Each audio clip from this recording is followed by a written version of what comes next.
ଓମ୍ ଶାନ୍ତି। ଶିବ ପିତାଙ୍କର ଆଜ୍ଞାକାରୀ ଜ୍ୟୋତି ସ୍ୱରୂପ ଆତ୍ମିକ ସନ୍ତାନମାନଙ୍କୁ ଶୁଭ ସକାଳର ଶୁଭ ଅଭିନନ୍ଦନ, ସୁପ୍ରଭାତ, ସୁସ୍ୱାଗତମ। ବର୍ତ୍ତମାନ ସାରା ସଂସାର ଯେତେବେଳେ କି ଦୁଃଖ, ଅଶାନ୍ତି, ରୋଗ, ଶୋକରେ ବୁଡ଼ି ରହିଛି, ସେତେବେଳେ ମନୁଷ୍ୟ ସହିତ ପ୍ରତ୍ୟେକ ପ୍ରାଣୀ ଏପରିକି ପ୍ରକୃତିକୁ ମଧ୍ୟ ସ୍ନେହ ଏବଂ ଶାନ୍ତିର ଆବଶ୍ୟକତା ରହିଛି। ଶ୍ରୀରାମଚନ୍ଦ୍ର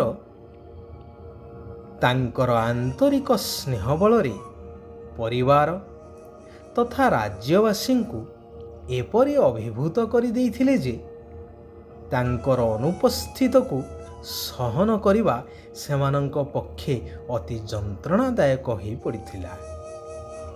ସେଥିପାଇଁ କୁହାଯାଇଛି କି ପରସ୍ପର ସ୍ନେହ ଯହିଁ ଥାଏ ନିରନ୍ତର, ବୈକୁଣ୍ଠ ସମାନ ପରା ଅଟେ ସେହି ଘର। ପଛେ କାହାକୁ କିଛି ନ ଦିଅ, କିନ୍ତୁ ମିଠା କଥା ପଦା କହିଲେ ସମସ୍ତେ ତୃପ୍ତ ହୋଇଯାଇଥାନ୍ତି। ଥରେ ଜଣେ ବ୍ୟକ୍ତି ତାଙ୍କର ପିଲାଦିନର ବନ୍ଧୁଙ୍କ ନିମନ୍ତ୍ରଣ ରକ୍ଷା କରି ତାଙ୍କୁ ସାକ୍ଷାତ କରିବା ପାଇଁ ଯାଇଥାନ୍ତି, ଯିଏକି ସ୍ୱଳ୍ପ ବେତନଭୋଗୀ କର୍ମଚାରୀଟିଏ ଥିଲେ। ଅଚାନକ ତାଙ୍କର ସାକ୍ଷାତ ହୋଇଗଲା ଆଉ ଜଣେ ଉଚ୍ଚପଦସ୍ଥ ଅଧିକାରୀ ଥିବା ତାଙ୍କର ପିଲାଦିନର ସାଙ୍ଗଙ୍କ ସହିତ। ଉଭୟ ବହୁତ ଖୁସିର ସହିତ କିଛି ମୁହୂର୍ତ୍ତ ବିତାଇଲେ। ବନ୍ଧୁ ତାଙ୍କୁ ତାଙ୍କର ଠିକଣା ପ୍ରଦାନ କରି କହିଲେ, ତୁମେ ସପରିବାର ସମୟ ଦେଖି ନିଶ୍ଚୟ ବୁଲି ଆସିବ, ଆଉ କିଛି ଦିନ ଆମ ପାଖରେ ରହିବା ପାଇଁ ମଧ୍ୟ ଯୋଜନା କରି ଆସିବ ନିଶ୍ଚୟ। ବ୍ୟକ୍ତି ଜଣକ ସମ୍ମତି ପ୍ରଦାନ କରି ପ୍ରଥମ ବନ୍ଧୁଙ୍କ ଘରେ ଯାଇ ପହଞ୍ଚିଲେ। ସେମାନଙ୍କର ସ୍ନେହଭରା ଅଭ୍ୟର୍ଥନାରେ ଭାବବିହ୍ୱଳ ହୋଇଗଲେ ବ୍ୟକ୍ତି ଜଣକ ଏବଂ ତାଙ୍କର ପରିବାରବର୍ଗ। ତା ସହିତ ସାକ୍ଷାତ ହୋଇଥିବା ଅନ୍ୟ ପିଲାଦିନର ବନ୍ଧୁଙ୍କ ସହିତ ଯାହା କଥା ହେଇଥିଲା ବା ତାଙ୍କର ଯେଉଁ ଅନୁରୋଧର କଥାକୁ କହି ବସିଲେ। ଏହା ଶୁଣି ପ୍ରଥମ ବନ୍ଧୁ ଜଣକ କହିଲେ, ତୁମେ ତାଙ୍କ ପାଖକୁ କାଲି ନିଶ୍ଚୟ ଯାଅ।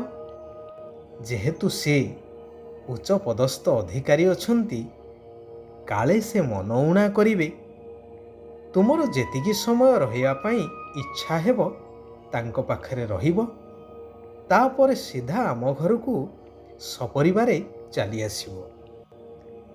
ବ୍ୟକ୍ତି ଜଣକ ଗଲେ ଦ୍ୱିତୀୟ ବନ୍ଧୁଙ୍କ ଘରକୁ। ବନ୍ଧୁ ସ୍ୱାଗତ କଲେ। ବନ୍ଧୁ ପତ୍ନୀ ସ୍ୱାଦିଷ୍ଟ ଭୋଜନ ଆଦି ପ୍ରସ୍ତୁତ କରିବା ପାଇଁ ତାଙ୍କ ରୋଷେଇଆକୁ ବରାଦ କରିଦେଲେ ଏବଂ ଖାଇବା ପିଇବାରେ ଆପ୍ୟାୟିତ କରେଇଲେ। କିନ୍ତୁ ତାଙ୍କର ହାବଭାବ, କଥାବାର୍ତ୍ତାରେ ଅହଙ୍କାର ସ୍ପଷ୍ଟ ବାରି ହେଇ ପଡ଼ୁଥିଲା, ଆନ୍ତରିକତା କମ୍ ଥିଲା। ଗୋଟିଏ ଦିନର ରହଣି ଭିତରେ ବ୍ୟକ୍ତି ଜଣକ ଏବଂ ତାଙ୍କର ପରିବାର ଅଣନିଶ୍ୱାସୀ ହୋଇପଡ଼ିଲେ। ପରଦିନ ସକାଳୁ ସେମାନେ ପ୍ରଥମ ବନ୍ଧୁଙ୍କ ଘରକୁ ପଳେଇ ଆସିଲେ। ପ୍ରଥମ ବନ୍ଧୁ ଯେହେତୁ ପୂର୍ବରୁ ଜାଣିଥିଲେ ଦ୍ୱିତୀୟ ବନ୍ଧୁଙ୍କର ବ୍ୟବହାର ବିଷୟରେ, ତେଣୁ ରାତି ସାରା ଉଭୟ ପତି ପତ୍ନୀଙ୍କୁ ମଧ୍ୟ ନିଦ୍ରା ଠିକ୍ ଭାବରେ ହେଇନଥିଲା। ଚିନ୍ତିତ ଥିଲେ ଆମର ବନ୍ଧୁଙ୍କୁ ଏ କିପରି ବ୍ୟବହାର କରିଥିବେ। ବନ୍ଧୁଙ୍କ ପତ୍ନୀଙ୍କୁ କହିଲେ, ଆରେ ତୁରନ୍ତ ତାଙ୍କ ପାଇଁ କିଛି ବ୍ୟବସ୍ଥା କର ଖାଇବା ପାଇଁ। ପତ୍ନୀ କହିଲେ, ଏହା ମୁଁ ପୂର୍ବରୁ ପ୍ରସ୍ତୁତ କରିସାରିଛି। ସମସ୍ତେ ଅତି ଆଦରରେ ଦୁଇ ପରିବାରର ସଦସ୍ୟମାନେ ଏକାଠି ତଳେ ବିଛଣା ବିଛେଇ ଦହି ପଖାଳ, ବଡ଼ିଚୁରା, ଶାଗ ଭଜା ଆଦି ଆନନ୍ଦରେ ବସି ଖାଇଲେ। ବିଭିନ୍ନ ବିଷୟରେ ଆଲୋଚନା କରି ଖୁସିରେ କିଛି ଦିନ ବିତେଇ ଚାଲିଲେ। ତାପରେ ସ୍ୱଗୃହକୁ ବ୍ୟକ୍ତି ଜଣକ ପରିବାର ସହିତ ପ୍ରତ୍ୟାବର୍ତ୍ତନ କଲେ। କହିବା ବାହୁଲ୍ୟ, ଲୋକ 56 ପ୍ରକାର ଭୋଜନ ଖାଇ ସନ୍ତୁଷ୍ଟ ରହୁନାହାନ୍ତି, କିନ୍ତୁ କେହି ପୁଣି ଶାଗ ପଖାଳ ଖାଇ ଅତି ଆନନ୍ଦରେ ରହୁଛନ୍ତି। ତାକୁ ହିଁ କୁହାଯାଏ ପ୍ରକୃତରେ ସଂସାର, ସୁଖର ସଂସାର। ଯେଉଁଠାରେ ସ୍ନେହ, ଶ୍ରଦ୍ଧା, ଆନ୍ତରିକତା ଅଛି, ସେଠାରେ ସାଧାରଣ ଖାଦ୍ୟ ମଧ୍ୟ 56 ଭୋଗ ଭଳି ଅନୁଭବ ହୋଇଥାଏ। ଆନ୍ତରିକତା ବିହୀନ ବ୍ୟବହାର ଥିଲେ 56 ଭୋଗ ମଧ୍ୟ ତୁଚ୍ଛ ମନେ ହୁଏ। ସେହିଭଳି ଦୁନିଆରେ ବର୍ତ୍ତମାନ ଭଗବାନଙ୍କୁ ବିଭିନ୍ନ ରୂପରେ, କିଏ କେଉଁ ରୂପରେ ତ କିଏ କେଉଁ ରୂପରେ ଡାକୁଛନ୍ତି। ବିଭିନ୍ନ ପୂଜାପାଠ, ବ୍ରତ, ଉପାସନା ମଧ୍ୟ କରୁଛନ୍ତି। ପରନ୍ତୁ କେବଳ ବିଧି ପ୍ରମାଣ ବା ପ୍ରଥା ପରମ୍ପରା ଅନୁଯାୟୀ ଆନ୍ତରିକତାର ସହକାରେ ସବୁକିଛିକୁ ବୁଝି ଉଚିତ ଭାବରେ କରୁନାହାନ୍ତି। ଯଦି ଏହାକୁ ଠିକ୍ ଭାବରେ ବୁଝି, ଅର୍ଥାତ୍ ଭଗବାନ ଯିଏ ଯେପରି ଠିକ୍ ସେହିଭଳି ଭାବରେ ମନେ ପକାଇ କରିବା, ଏହା ହିଁ ହେଉଛି ବାସ୍ତବିକ ବ୍ରତ ବା ପୂଜା। ଏହାଦ୍ୱାରା ସର୍ବ ମନୋକାମନା ମଧ୍ୟ ପୂର୍ଣ୍ଣ ହୋଇଥାଏ। ଭଗବାନ କହୁଛନ୍ତି, ତୁମର ଶୁଦ୍ଧ ନିଶା ରହିବା ଦରକାର ଯେ ଆମେ ଶ୍ରୀମତ ଆଧାରରେ ନିଜର ହିଁ ଶରୀର, ତନ, ଧନ ଦ୍ୱାରା ବିଶେଷ କରି ଭାରତକୁ, ସାଧାରଣ ଭାବରେ ସାରା ବିଶ୍ୱକୁ ସ୍ୱର୍ଗ କରିବାର ସେବା କରୁଛୁ, ତନ, ମନ ଏବଂ ଧନ ଦ୍ୱାରା। ଶିବ ବାବା କହୁଛନ୍ତି, ତୁମମାନଙ୍କ ମଧ୍ୟରେ ବି ସବୁଠାରୁ ଅଧିକ ସୌଭାଗ୍ୟଶାଳୀ ତାକୁ କୁହାଯିବ ଯେଉଁମାନେ ଜ୍ଞାନକୁ ଭଲ ଭାବରେ ଧାରଣ କରିଥାନ୍ତି ଏବଂ ଅନ୍ୟମାନଙ୍କୁ ମଧ୍ୟ ଧାରଣା କରିଥାନ୍ତି। ତୁମ ଭାରତବାସୀ ପିଲାମାନଙ୍କର ଅହୋ ସୌଭାଗ୍ୟ, ଯାହାଙ୍କୁ ସ୍ୱୟଂ ନିରାକାର ଭଗବାନ ଆସି ସହଜ ରାଜଯୋଗ ଶିଖାଉଛନ୍ତି। ତୁମେମାନେ ସଚ୍ଚା ସଚ୍ଚା ବ୍ରହ୍ମାମୁଖ ବଂଶାବଳୀ ସଙ୍ଗମ ଯୁଗୀ ବ୍ରାହ୍ମଣ ହୋଇଛ। ତୁମର ଏହି ବ୍ରାହ୍ମଣ ପରିବାର ଧୀରେ ଧୀରେ ବଢ଼ି ଚାଲିବ। ତେଣୁ ତୁମକୁ ପ୍ରତ୍ୟେକ ଘରକୁ ସ୍ୱର୍ଗ କରିବାର ସେବା କରିବା ଦରକାର।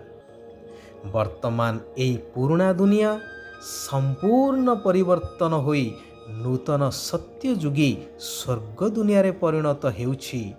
ତେଣୁ ସେହି ଦୁନିଆକୁ ଯିବା ପାଇଁ ନିଜକୁ ସମ୍ପୂର୍ଣ୍ଣ ଉପଯୁକ୍ତ କରାଇବା ପାଇଁ ବା ସମ୍ପୂର୍ଣ୍ଣ ହେବା ପାଇଁ ଯୋଗର ଯାତ୍ରାରେ ରହିବା ନିହାତି ଆବଶ୍ୟକ। ନିଜକୁ ନିରାକାର ଜ୍ୟୋତିର୍ବିନ୍ଦୁ ଆତ୍ମା ମନେ କରି ନିରାକାର ପରମାତ୍ମା ଜ୍ୟୋତିର୍ବିନ୍ଦୁଙ୍କୁ ମନେ ପକାଇ ଚାଲିବା ଦରକାର। ନିଜର ଚାଲିଚଳଣିକୁ ଉତ୍ତମ କରିବାକୁ ହେବ। ସଭ୍ୟତାର ସହିତ ବ୍ୟବହାର କରିବାକୁ ହେବ। ବହୁତ କମ୍, ଧୀରେ ଏବଂ ମିଠା କହିବା ଆବଶ୍ୟକ।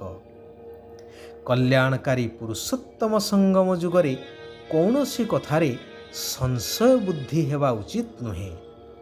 ଭାରତକୁ ସ୍ୱର୍ଗ କରିବାର ସେବାରେ ନିଜର ସବୁକିଛି ସଫଳ କରିବାକୁ ହେବ।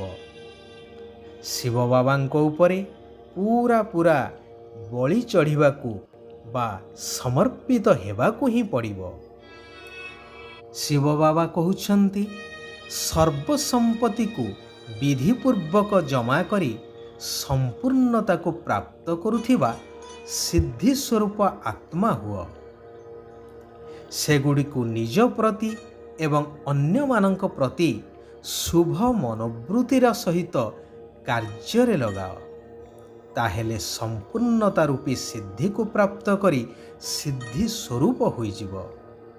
ଯଦି ପରମାତ୍ମାଙ୍କର ସ୍ନେହର ଅନୁଭବ ଥିବ ତେବେ କୌଣସି ବି ବାଧା ତୁମକୁ ଅଟକାଇ ପାରିବ ନାହିଁ।